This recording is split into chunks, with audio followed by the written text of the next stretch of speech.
श्री महाभारत खिल्ल भागे पंचत्रिशोध्याय में भगवान ब्रह्मा के द्वारा विभिन्न दिशाओं में पर्वतों और नदियों का निर्माण। वैशंपायन जी कहते हैं, राजन, उस जल राशि के ऊपर विशाल नौका के समान पृथ्वी स्थित होगी। इसका आकार बहुत बड़ा है, इसलिए यह जल में डूब नहीं सकी। तदंतर भगवान ने पृथ्वी के विभाग का चिंतन किया।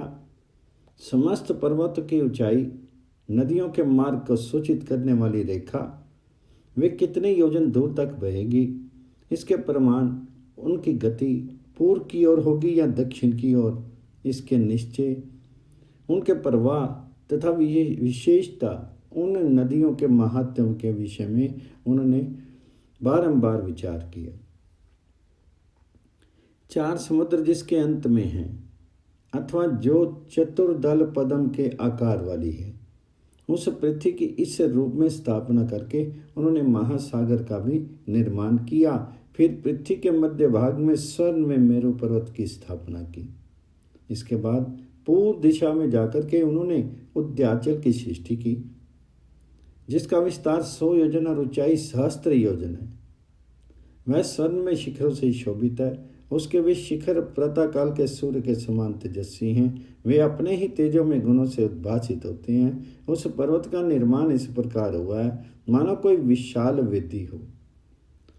कमल नयन श्री हरि ने उस पर्वत पर बड़े बड़े तने वाले नाना प्रकार के स्वर्ण में वृक्ष भी बनाए हैं, जो सदा फूल और फलों से संपन्न रहते हैं। इसके बाद उन महान देवता श्री हरि ने सोमनस गिरी का निर्माण किया, जिसकी चौड़ाई 100 योजन और लंबाई 300 योजन है। वहाँ नाना प्रकार के सहस्त्रों रत्नों का संचय करके अनेक रंग की वेदिका बनाई, जो संध्या काल के बादलों की भांति प्रकाशित होती है। तत्पश्चात भगवान ने सहस्त्र श्रृंग नामक पर्वत का निर्माण किया, जो नाना प्रकार की मणि में शिलाओं से अलंकृत था। घने वनों का वन उसकी शोभा बढ़ाता था। वह पर्वत 60 योजन ऊंचा था। संपूर्ण विश्व जिसका कर्म है, उस प्रजापालक श्री हरि ने वहां अपने लिए एक स्थान बनाया, जो उनका संपूर्ण भूतों से सम्मानित उत्तम आसन है। तदंतर भगवान ने हिम राशि सदृश महापर्वत हिमालय का निर्माण किया, जो दुर्गम एवं गहन है। वह बहुत सी कंदराओं से अलंकृत होता है। उन्हीं ने हिमालय से प्रकट होने वाली एक दिव्य नदी की भी सृष्टि की, जिसका नाम वसुधारा गंगा है। असंख्य द्विज उसका सेवन करते हैं। उसके तट विशाल हैं। वह नदी सारी पुण्य में पूर्व दिशा को अपने सैकड़ों स्तोत्रों से व्याप्त करके उनकी शोभा बढ़ाती है। उनके वे स्तोत्र मोती और शंख के समान उज्ज्वल आभा से अलंकृत एवं अमृत के तुल्य मधुर जल से परिपूर्ण है। वहाँ नदी अपने तट पर उत्पन्न हुए अधिक कमनीय वृक्षों से भूषित है। वे वृक्ष सदा फूल और फलों से संपन्न, सघन तथा दूर तक छाया करने वाले हैं। इस प्रकार पूर्व दिशा का विभाग करके उन्होंने दक्षिण दिशा में एक दिव्य पर्वत की सृष्टि की, जो सारा का सारा स्वर्ण में एवं रजत में प्रतीत होता है। वह एक ओर से सूर्य के समान सुनहरी प्रभा से प्रकाशित होता है और दूसरी ओर से चंद्रमा के सदृश चांदी जैसी कांति से शोभित होता है। इस प्रकार 2 तरह के रंग धारण करने वाले उस श्रेष्ठ पर्वत की बड़ी शोभा होती है।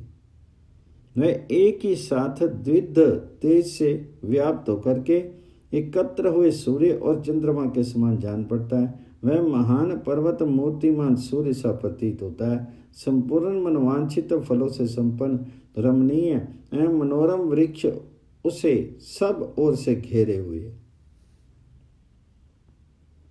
इसके बाद भगवान ने हाथी के समान आकार वाले एक पर्वत का निर्माण किया, जिसका विस्तार अनेक योजन का था। उसमें सब और स्वर्ण में गुफाएं शोभा पाती थी।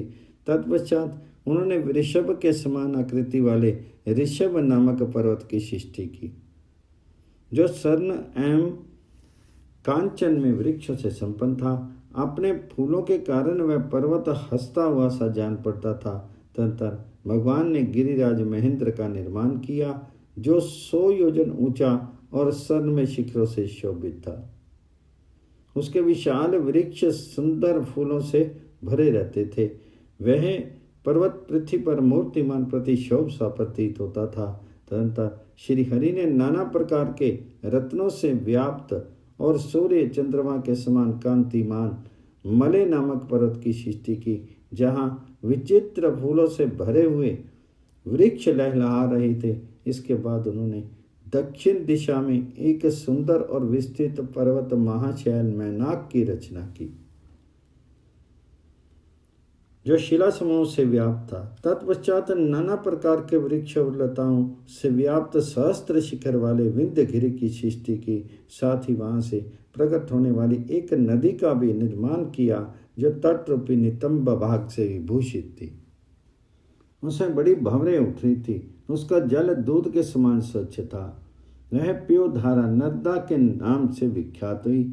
जल से भरी ही वह दिव्य एवं रमणीय नदी सैकड़ों तीर्थों से शोभित थी और अपने मंगलकारी जल से दक्षिण दिशा को पवित्र एवं अप्लावित कर रही थी। इस प्रकार दक्षिण दिशा को प्रतिष्ठित करके भगवान पश्चिम दिशा में चले आए। वहां उन्होंने 100 योजन ऊंचे शैलराज अस्ताचल का निर्माण किया, जो बहुत बड़े हुए विचित्र एवं स्वर्ण में शिखरों से शोभित था। सोने की शिलाएं और गुफाएं उनकी शोभा बढ़ा रही थी। सूर्य के समान प्रकाशित होने वाले साखू और ताड़ के वृक्ष वहां सब ओर फैले हुए थे। शोभाशाली विचित्र वेदिकाओं से युक्त स्वर्ण में शिखर उसकी श्री वृद्धि कर रहे थे। वहां भगवान ने 7000 पर्वत बसाए थे, जो अपने शीर और कांति से मेरु पर्वत की समानता करते थे। तदनंतर भगवान ने जल की सहस्त्रों धाराएं बहाने वाले एक मेरु सदृश पर्वत को स्थापित किया, जो पुण्य तीर्थ के गुणों से संपन्न था, जिसका विस्तार 60 योजन था, तो उसकी ऊंचाई भी उतनी ही थी।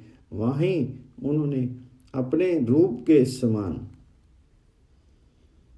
वारा नामक दिव्य पर्वत को बसाया, जो विद्युत मणि से संपन्न था। उस पर्वत पर सोने और चांदी के दिव्य शिलाखंड हैं। वहीं भगवान ने चक्र सदृश महाबली चक्रवान गिरि की स्थापना की, जो सहस्त्रों शिखरों से संपन्न एवं विशाल था। इसके सिवा उन्होंने वहां एक रजत में श्रेष्ठ पर्वत को स्थापित किया, जिसका स्वरूप शंख के समान उज्जवल था, इसलिए उसका नाम शंख रखा गया। वह श्वेतवर्ण के वृक्षों से व्याप्त था। उस महान पर्वत के अग्रभाग में उन्होंने रत्न संभूत स्वर्ण तथा पुण्य में हास्य से शोभित पारिजात नामक विशाल वृक्ष को स्थापित किया। पश्चिम दिशा में भगवान वराह ने अत्यंत जल से भरी एक शुभ एवं पुण्य नदी की भी सृष्टि की, जो घृतधारा के नाम से विख्यात है। इस प्रकार पश्चिम दिशा में पर्वतों के विभाग करके उन्होंने उत्तर दिशा में स्वर्ण के समान कांतिमान पर्वत बसाए, जो गुणों में उत्कृष्ट थे। तत्पश्चात उन्होंने सूर्य के समान तेजस्वी तथा स्वर्ण में धातुओं से ढके हुए सौम्य गिरि की सृष्टि की, जो आकाश के बराबर ऊंचा और सौम्य था। वह देश सूर्य के प्रकाशित न रहने पर भी उस पर्वत की प्रभा से प्रकाशित होता रहता है। उस पर्वत की शोभा तपते हुए सूर्य के द्वारा और अधिक उद्दीप्त होती है, जैसे मध्याह्न कालिक सूर्य के समीप श्रीहीन हुए चंद्रमा सूक्ष्म दिखाई देते हैं। उसी प्रकार उस पर्वत के सामने तपते हुए सूर्य भी फीके पड़ करके सूक्ष्म लक्षणों से लक्षित होते हैं, ऐसा जानना चाहिए। इसके बाद उन्होंने सहस्त्रों शिखरों से शोभित तथा नाना प्रकार के तीर्थों से व्याप्त रत्नपूर्ण अस्तगिरि का पुनः निर्माण किया। तदनंतर मनोहर गुणों से संपन्न शेष मंदराचल का तथा उत्तम पुष्प गंध से भरे हुए गंधमादन पर्वत का निर्माण किया। गंधमादन के शिखरों पर स्वर्ण रस को प्रकट करने वाले जम्बू वृक्ष का निर्माण किया, जो जम्बू नद में स्वर्ण में अनंत और अद्भुत दिखाई देता है। इसके बाद 3 शिखर वाले त्रिकूटगिरि पुष्कर पर्वत तथा श्वेत बादलों के समान उज्जवल कांति वाले गिरि श्रेष्ठ कैलाश का निर्माण किया। तदंतर वाराह रूप धारण करने वाले श्री हरि ने दिव्य धातु से भूषित गिरिराज हिमवान को स्थापित किया। इसके सिवा उन भगवान ने उत्तर दिशा में सर्वगुण संपन्न दिव्य नदी मधुधारा की सृष्टि की, जो सैकड़ों ऋषियों से सेवित है। उस समय परमेष्टि भगवान श्री हरि ने सभी पर्वतों को पंख युक्त इच्छानुसार रूप धारण करने की शक्ति से संपन्न तथा विचित्र बनाया था। इस तरह लोक भवन भगवान ने पृथ्वी का विभाग करके देवताओं और असुरों की उत्पत्ति के लिए अपनी अक्षय बुद्धि का प्रयोग किया। रक्त के समान लाल नेत्र वाले उन लोकनाथ भगवान नारायण ने समस्त जगत के हित के लिए संपूर्ण दिशाओं में भांति भांति के नाम वाले पर्वतों और जल से भरी हुई पवित्र नदियों की सृष्टि की। इस प्रकार श्री महाभारत के खिल्लबाग हरिवंश के अंतर्गत भविष्य पर्व में वराह अवतार विषयक 35वां अध्याय पूर्ण हुआ।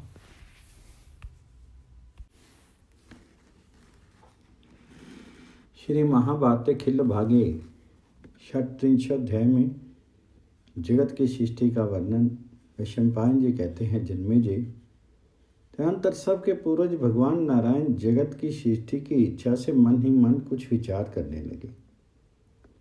कहते हैं उसी समय उनके मुख से एक पुरुष प्रकट हुआ। उस पुरुष ने भगवान जी के निकट खड़े होकर के पूछा, प्रभु मैं आपकी क्या सेवा करूं? तब देवादिदेव जगदीश्वर ने मुस्कुरा करके उसे इस प्रकार उत्तर दिया, तुमने अपने स्वरूप का विभाग करो। ऐसा कहकर के वे भगवान वहीं अंतर ध्यान हो गए। जैसे दीपक बुझ जाए उसी प्रकार शीश सहित अंतर्हित हुए उन भगवान की कहीं कोई गति नहीं। तदंतर भगवान के मुख से प्रकट हुए प्रभावशाली पुरुष भगवान हिरण्यगर्भ, जिनका वेद मंत्रों में सुना गया है, भगवान की कही हुई पूर्वोक्त वाणी पर बारंबार विचार करने लगे। ये ही संपूर्ण भवनों के अधिपति प्रजापति सबसे पहले उत्पन्न हुए थे। अतः तभी से यज्ञ का प्रथम भाग उन्हीं को दिया जाता है। प्रजापति मन ही मन बोले, उन परमात्मा ने मुझसे कहा है कि तुम अपने स्वरूप का विभाग करो, परंतु मुझे अपने स्वरूप का विभाग कैसे करना होगा, इस विषय में मुझे महान संदेह है। ऐसा सोचते हुए उन भगवान के मुख से ओम इस स्वर का उच्चारण हुआ। उन्होंने उस शब्द का पृथ्वी, अंतरिक्ष और स्वर्ग तीनों लोकों में उच्चारण किया। इस प्रकार ओम का जप करते हुए उन देवादिदेव प्रजापति के हृदय से पुनः उनके मन का सारभूत वशटकार प्रकट हुआ।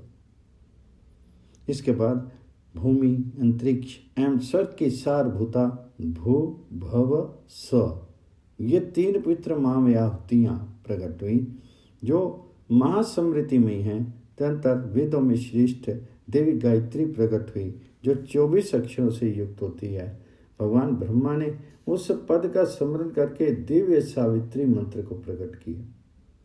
फिर प्रभावशाली भगवान प्रजापति ने ब्रह्मयुक्त कर्म के द्वारा ऋक्, साम, अथर्व और यजु नामक चारों वेदों का पूर्णतः प्रादुर्भाव किया। तदंतर उन्हीं के मन से मन सन, सनक, सनातन, वर्धक भगवान सनंदन, ऐश्वर्यशाली सनत कुमार तथा सनातन द्वितीय प्रकट हुए। ये 6 महिषी सबसे पहले उत्पन्न हुए ब्रह्मा जी के मानस पुत्र हैं।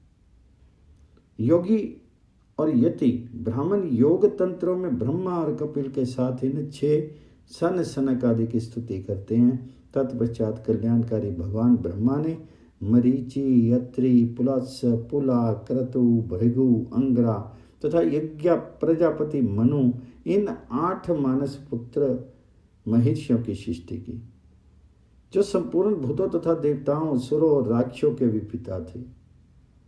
शास्त्र योग्य व्यतीत होने पर ये इनकी जो प्रजाएं होती हैं, वे सारा का सारा कल्प पूर्णता समाप्त हो जाने पर निर्वृत्ति परम आनंद में मोक्ष को प्राप्त हो जाती है।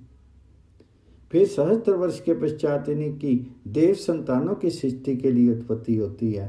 किंतु प्रत्येक कल्प में युग का परिवर्तन होने पर कर्म विशेष से इन देवताओं के नाम और जन्म में कुछ अंतर आ जाता है। ब्रह्मा जी के दाहिने अंगुष्ठ से भगवान दक्ष प्रजापति उत्पन्न हुए और बाएं से फिर उन्हीं की पत्नी का प्रादुर्भाव हुआ। दक्ष के उस धर्म पत्नी के गर्भ से बहुत सी विख्यात कन्याएं उत्पन्न हुई जो संपूर्ण लोकों की जननी हैं। उनकी प्रजाओं से तीनों लोक भरे हुए हैं। दक्ष ने अपनी पुत्री अदिति, दिति, काला, दनायु, सिंहिका, मुनि, पराधा, क्रोधा, सुरभि, विनिता, सुरसा, धनु तथा कद्रु इन 13 कन्याओं का विवाह महर्षि कश्यप जी के साथ कर दिया।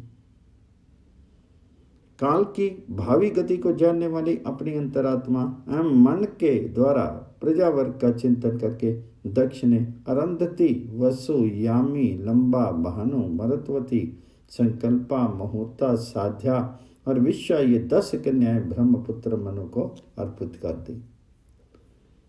तदंतर जिनके सारे अंग निर्दोष, नेत्र कमल के समान प्रफुल्ल तथा मुख पूर्ण चंद्र के समान आनंददायक थे, वे दिव्य मनोरम तथा उत्तम गंध वाली कीर्ति, लक्ष्मी, धृति, पुष्टि, बुद्धि, मेधा, क्षमा, मति, लज्जा और वसु ये 10 कन्याएं दक्ष ने धर्म को दे दी।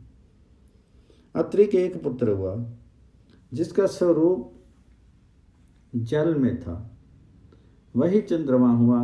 चंद्रमा ग्रहों के स्वामी, सहस्त्रों किरणों से शोभित तथा अंधकार का नाश करने वाले हैं। प्राचीत से दक्ष ने उन्हें अश्विनी, रोहिणी आदि उत्तम 27 कन्याएं ब्याह दी जो सब की सब नक्षत्रवाचक नामों से युक्त थी। इनके गर्भ से कश्यप, मनु, धर्म और चंद्रमा द्वारा होने वाले पुत्र पौत्रों मेरे द्वारा वर्णन किया जाता है, उसे सुनो। अरेयम्मा, वरुण, मित्र, पूषा, धाता, इंद्र, तवष्टा, भाग, अंशु, सविता और पर्जन्य ये 12 लोक भावन देवता कश्यप के अंश और अदिति के गर्भ से उत्पन्न हुए। यही 12 आदित्य कहलाते हैं। हमारे सुनने में आया कि पहले कश्यप द्वारा दिति के गर्भ से 2 पुत्र उत्पन्न हुए थे, हिरण्यकश्यप तथा पराक्रमी हिरण्याक्ष। ये दोनों ही अनंत पराक्रमी थे और तपस्या द्वारा कश्यप जी का समानता करते थे। हिरण्यकश्यप के 5 ही महाबली पुत्र थे जिनके नाम इस प्रकार हैं: प्रहलाद, सरलाद, अनुलाद, पराक्रमी हरद और 5वां अनुहरद। इनमें प्रहलाद बड़े थे और उनसे छोटे अनुलाद थे। प्रहलाद के विरोचन, जंब और सुजंब ये 3 परम पराक्रमी महाबली और सुविख्यात पुत्र हुए। विरोचन के पुत्र बलि हुए और बलि का एकमात्र पुत्र बानासुर हुआ। बाण के भी एक ही पुत्र हुआ जिसका नाम था इंद्रदमन। वह शत्रुओं की नगरी पर विजय पाने वाला था।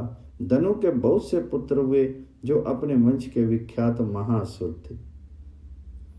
उन सब में विप्रचिति बड़ा था, अतः वही उनका राजा हुआ। क्रोधा से एक समुदाय प्रकट हुआ जिसके पुत्र पौत्रों की संख्या अनंत है। वह समुदाय या गण क्रोधवश नाग नाम से प्रसिद्ध है। क्रोधवश नाम वाले भयंकर असुर क्रूर कर्म करने वाले होते हैं। सिंहिका ने राहु नामक ग्रह को जन्म दिया जो चंद्रमा और सूर्य का मर्दन करने वाला है। वही ग्रहण के द्वारा चंद्रमा को ग्रस लेने वाला और सूर्य को भी अदृश्य कर देने वाला है। काला से काल सदृश अत्यंत भयंकर गण प्रकट हुए जिसे काले कहते हैं। इस समुदाय के नेत्र सूर्य के समान तेजस्वी होते हैं। इनकी अंकांति नील मेघ के समान काली है। कद्रु के बहुत से पुत्र हुए जिनमें सहस्त्र फन वाले शेषनाग, वासुकी और तक्षक ये प्रधान माने गए हैं। ये धर्मात्मा, वेदवेता तथा सदा ही प्राणियों के हित में तत्पर रहने वाले हैं। लोकतंत्र को धारण करने वाले, वरदायक तथा इच्छा के अनुसार रूप धारण करने में समर्थ है। ताक्षर्य, अरिष्टनेमी, महाबली गरुड़, अरुण और आर्नी ये विनीता के पुत्र माने गए हैं। देवताओं द्वारा सम्मानित महाभागा प्राधानी पवित्र नाना प्रकार के रूप रंग वाली तथा पुण्य में लक्षणों से युक्त निम्नांकित 8 अप्सराओं को उत्पन्न किया। अनवद्या, मनु, वंशा, नूना, अरुण प्रिया, अनुगा, सुभगा और भासी, इन 8 कन्याओं को प्राधान्य जन्म दिया। अनुलंबा, मिश्रकेशी, पुंडरीका, तिलोत्तमा, पुरुषा, लक्षणा, क्षेमा, रंभा, मनोरमा, असिता, सुबाहु, सुवृता, सुमुखी, सुप्रिया, सुगंधा, सुरसा, प्रमाथनी, काश्या और शारदोती। ये अप्सराएं मनु की संतानें बताई गई हैं। विश्वा, वसु, भरणी नाम वाली कन्याएं तथा सुविख्यात गंधर्व भी मुनि की ही संतति हैं। मेनका, सैजन्या, पर्णिका, पुंजिकी, स्थला, घृत स्थला, घृताची, विश्वाची, उर्वशी, अलोमचा तथा परलोमचा, ये 10 अप्सराएं मनोवती तथा अन्य वेद वर्णित अप्सराएं प्रजापति के संकल्प से उत्पन्न हुई हैं। ये समस्त भवनों में प्रिय मानी गई हैं। अमृत, ब्राह्मण, गौएं तथा रुद्र, ये 4 सुरभि की संतानें हैं।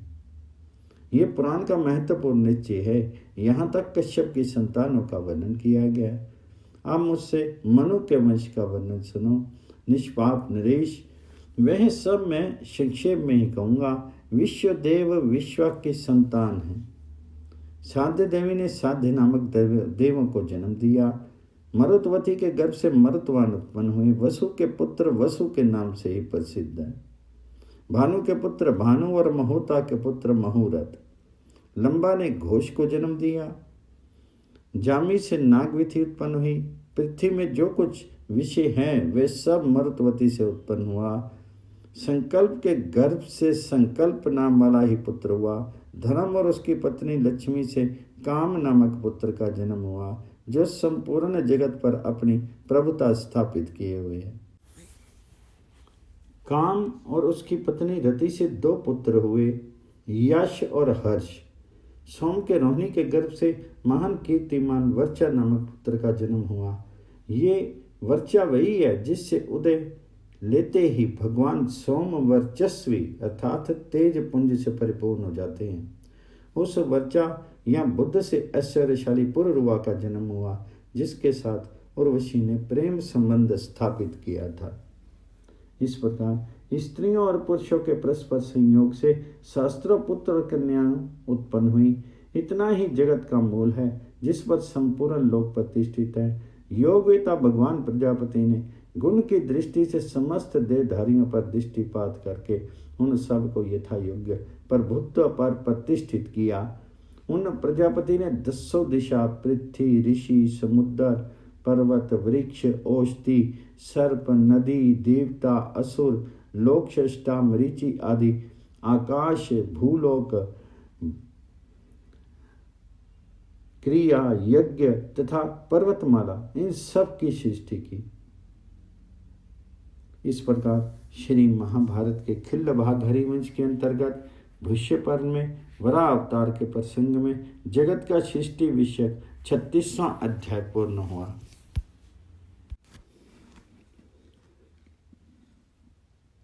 श्री महाभारत के खिल्ल भागे में सप्तत्रिंशोध्याय में ब्रह्मा जी द्वारा विभिन्न वर्ग के अधिपतियों की नियुक्ति। वैशंपायन जी कहते हैं, भरत नंदन, ब्रह्मा जी ने इंद्र को तीनों लोकों और आदित्यों का राजा बनाया, जो सूर्य के तुल्य तेजस्वी है। वे विजयशील इंद्र अदिति के गर्भ से उत्पन्न हुए। वे अपने हाथ में वज्र और अंगों में कवच धारण करते हैं। वे समृद्धि के सहायक और कांतिमान हैं। अधर्वयु अर्थात है यजुर्वेद का स्वाध्याय करने वाले। ब्राह्मण उनकी स्तुति करते हैं। वे भगवान इंद्र ज्यों ही उत्पन्न हुए त्यों ही ब्राह्मणों ने उन्हें कुशों द्वारा धारण किया था। तभी से द्विवेशर इंद्र कौशिक कहलाने लगे। सहस्त्र नेत्रों वाले इंद्र को त्रिलोकी के सम्राट पद पर अभिषिक्त करके ब्रह्मा जी ने क्रमशः विभिन्न वर्ग के राज्यों का विभाजन आरंभ किया। उन्होंने यज्ञ, तप, ग्रह, नक्षत्र, द्विज और औषधियों के राज्य पर सोम का अभिषेक किया। दक्ष को प्रजापतियों का वरुण को जल का तथा सब का अंत करने वाले अग्नि के समान तेजस्वी काल यमराज को पितरों का अधिपति बनाया। उन दिनों संपूर्ण गंध देहधारी भूत, शब्द, आकाश और बल के स्वामी वायुदेव बनाएगी। समस्त भूतों, पिशाचों, मृत्युओं, गौओं, उत्पातों, ग्रहों, रोमों, व्याधियों, ईतियों तथा सारे व्रतों के अधिपति महादेव जी बनाएंगे। यक्षों, राक्षों, गोकों और धन तथा संपूर्ण रत्नों का आधिपत्य विश्रवा के पुत्र कुबेर को दिया गया। बड़ी बड़ी दाढ़ वाले सर्पों के शेष, नागों के वासुकी तथा समस्त सरीसृपों के तक्षक राजा बनाएंगे। आदित्यों में सबसे छोटे जो पर्जन्य हैं उन्हें सागरों, नदियों और मेघों तथा वर्षा का भी अधिपति बनाया गया। ब्रह्मा जी ने चित्ररथ को गंधर्वों का तथा कामदेव को संपूर्ण अप्सराओं का स्वामी बनाया। महादेव जी के ध्वज स्वरूप जो वृषभ रूपधारी श्रीमान नंदी हैं उन्हें समस्त चौपायों और वाहनों का अधिपति नियत किया। महातेजस्वी हिरण्याक्ष को दैत्य का राजा बनाया और हिरण्यकश्यप का युवराज के पद पर अभिषेक किया। महाकाल को काल के नामक गणों का स्वामी बनाया। उसमें जो धनायुषा के पुत्र थे उनका राजा उन्होंने वृतासुर को बनाया। सिंहिका का पुत्र जो राहु नामक महान असुर है उसे अनेकानेक उत्पातों और अशुभों का स्वामी बनाया। भरतनंदन समस्त ऋतुओं, युगों, पक्षों, मासों, तिथियों, पर्वों, कला, काष्ठा और मुहूर्तों तथा उत्तरायण दक्षिणायन की गति का राजा संवत्सर बनाया गया। वही योग और गणित का भी स्वामी हुआ। सुंदर पंखों वाले महाबली गरुड़ समस्त पक्षियों, दूर तक दृष्टिपात करने में समर्थ प्राणियों तथा विशालकाय सर्पों के अधिपति बनाएंगे। जपा कुसुम की राशि के समान लाल रंग वाले गरुड़ के भाई अरुण समस्त योगों तथा सांध्यों के स्वामी बनाएंगे। प्रजापति कश्यप का जो विरथ नामक पुत्र था उसे देवराज इंद्र ने पूर्व दिशा का राजा एवं अधिपति बना दिया। भगवान आदित्य के पुत्र महर्षि धर्मराज यम को दक्षिण दिशा में यमलोक का राजा बना करके रखा गया और महेंद्र ने ही उसका सत्कार किया। कश्यप के उस औरस पुत्र वरुण जो सदा जल के ही भीतर रहते थे और अंबुराज नाम से विख्यात थे, पश्चिम दिशा के राजा बनाए गए। पुलस्त्य के तेजस्वी पुत्र पिंगल जो देवराज इंद्र के समान प्रभावशाली और एक आंख वाले थे, उत्तर दिशा के स्वामी बनाए गए। इस प्रकार लोक श्रेष्ठा शंभु ब्रह्मा ने विभिन्न राज्यों का विभाजन करके उन राजाओं के लिए स्वर्ग में भी पृथक पृथक दिव्य लोक दिया। किसी को सूर्य के समान और किसी को अग्नि के तुल्य तेजस्वी लोक दिए, किसी को विद्युत के समान भली भांति प्रकाशित होने वाले और किसी को चंद्रमा के समान निर्मल कांति वाले लोक प्रदान किए। वे सब लोक नाना प्रकार के वर्ण वाले और इच्छा अनुसार चलने वाले थे। वहाँ सैकड़ों लोग निवास करते थे। वे सब के सब सत्कर्म करने वाले पुण्य आत्माओं के लोग थे। पापियों और दुष्कर्मियों के लिए वे अत्यंत दुर्लभ थे। वे सामने जो तारागणों के समान सौम्य प्रकाश दिखाई देते हैं, सब के सब पुण्य आत्माओं के ही लोग हैं। पुण्य कर्मी पुरुषों के लिए ही इसकी सृष्टि हुई है। जो लोग पर्याप्त उत्तम दक्षिणाओं से युक्त पवित्र निष्काम यज्ञों द्वारा भगवान जी की आराधना करते हैं, अपनी ही स्थिति में अनुराग रखते हैं तथा जो शांत सरल सत्यवादी दीन दुखियों पर अनुग्रह करने वाले ब्राह्मण भक्त, लोभहीन, रजोगुण रहित और निर्मल तपस्या से युक्त हैं, वे साधु पुरुष ही उन लोकों में जाते हैं। साक्षात लोक पिता में प्रजापति ब्रह्मा इस प्रकार अपने पुत्रों को विभिन्न राज्यों में नियुक्त करके पुष्कर नामक ब्रह्म धाम में चलेगी। संभव ब्रह्मा जी के दिए हुए अपने अपने पालनीय लोकों में स्थित रह करके देवेंद्र से सुरक्षित हुए समस्त देवता वहां आनंद पूर्वक रहने लगे। यज्ञ भाव का भोजन करने वाले इंद्र आदि सब देवता शंभु ब्रह्मा द्वारा यथा योग्य पालन क्रम में नियुक्त किए जाने पर बड़े प्रसन्न हुए। उन्होंने अपने कर्तव्य का पालन करते हुए शुभ यश और स्वर्ग लोक प्राप्त किया। इस प्रकार श्री महाभारत के खिल्लभाग हरिवंश के अंतर्गत भविष्य पर्व में वराह अवतार के प्रसंग में अधिपत्यों की स्थापन विषयक 37वां अध्याय पूर्ण हुआ।